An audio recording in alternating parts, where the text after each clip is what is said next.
What are the different types of renewable energy? Biomass energy.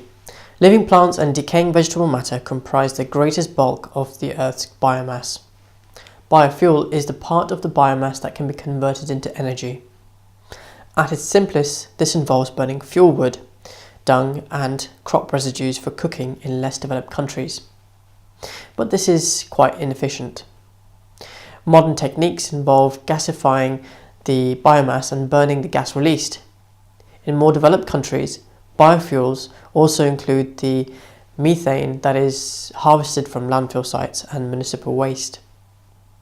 Biofuels create lower levels of pollution than traditional fossil fuels. Solar power. The Earth receives massive amounts of energy from the Sun as incoming radiation. Some of this is lost on passing through the atmosphere, but overall the surface has a net gain of energy. There are variations in energy and heat between different latitudes. The tropics have a net surplus of energy, mainly due to their relative proximity to the Sun. But high latitudes, polarwards 40 degrees north and 40 degrees south, have a net deficit. Overall, although the potential for harnessing the Sun's energy is enormous, the locations where the greatest amounts of solar energy could be harvested are often great distances from major centres of population. At present, the initial investment required for solar energy is high and conversion efficiency is relatively low. Although development is ongoing, solar power is most viable on a small scale.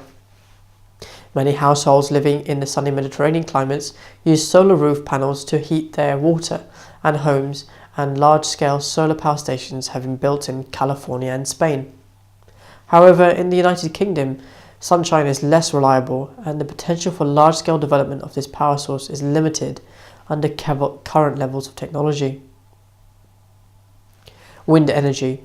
Wind power is the fastest growing renewable energy resource. Many countries, particularly in Europe and North America, are seeking ways to develop wind power as one of their major sources of renewable energy. Electricity is generated from the wind using a wind turbine. It is more economical if several turbines are sited in the same place in the form of a wind farm. As objections are sometimes raised to building wind farms in upland areas, wind energy companies have started to look for offshore sites where the larger capacity wind turbines can be used. Wind energy is pollution-free and does not contribute to global warming. In Europe and North America, wind tends to blow strongly in winter when demand for electricity is at its highest. Wind farms do not take up a lot of space, only 1% of the land on which they are sited, which allows farmland or natural habitats to exist around them.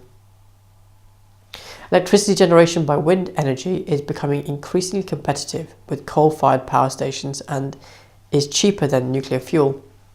It is still not as cheap as gas-fired power stations, but wind energy costs are likely to go down in the future.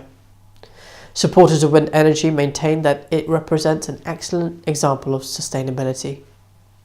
Opponents of wind farms claim that many of the windiest sites are also areas of natural beauty. They argue that wind turbines are an unwelcome intrusion into the landscape and an eyesore. Some people are worried about the noise that the turbines create, particularly as wind farms are often sited in quiet locations. The damage that they could inflict on wildlife, especially birds, and the potential effect on property prices. Critics also point out that wind farms require large areas to produce only small amounts of energy. It can take over 7,000 wind turbines to produce the same amount of energy as one nuclear power station.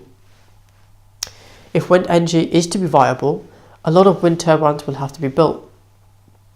Wave power is one of the least developed renewable energy sources and is thought to be 10 years behind wind power in development terms.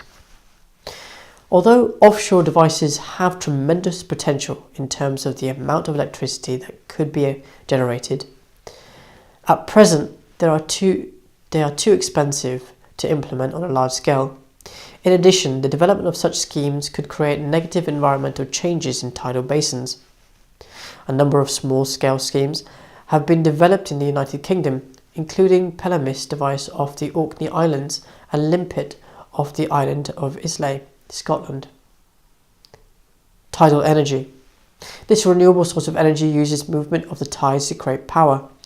Areas with greatest tidal range offer the best potential for development, and several sites have been suggested for the United Kingdom, including the Severn and Mersey estuaries, Solway Firth and Morecambe Bay.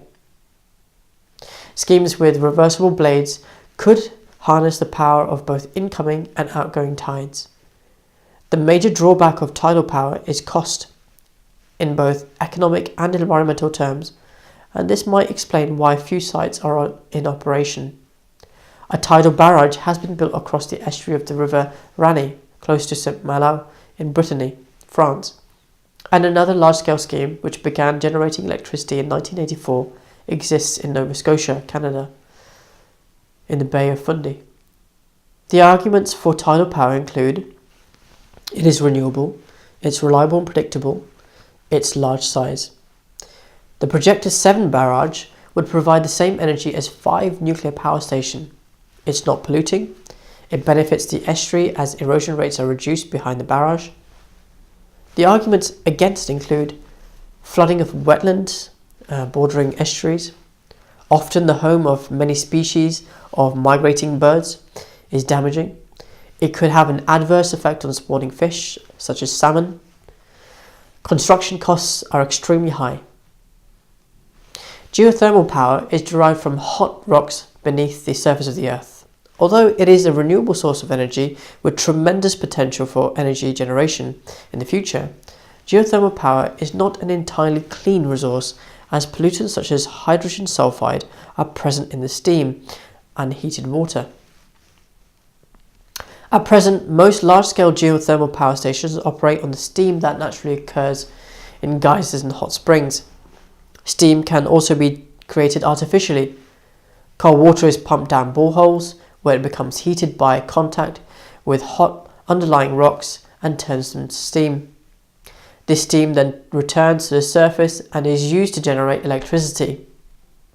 Geothermal power is used in a variety of locations around the world, particularly in areas that are active technologically, such as the United States, Iceland and New Zealand. In Iceland, geothermal heat is provided to homes, open-air swimming pools and greenhouses. In the United Kingdom, small-scale projects such as the Southampton District Energy Scheme have been developed. In 1986, the council began pumping heat from a geothermal borehole commissioned initially by the Department of Energy, and started to use this to provide heating and cooling services. The scheme, which started with a single customer, the Civic Centre, now has thousands of consumers. It provides heating and cooling to over 1,000 homes, several large buildings, a hospital, BBC television studios, one of Europe's largest shopping centres, and a swimming and diving complex. Southampton City Council is committed to the implementation of alternative sources of energy and aims to substantially reduce its greenhouse gas emissions. The further expansion of local geothermal power will help it to do so.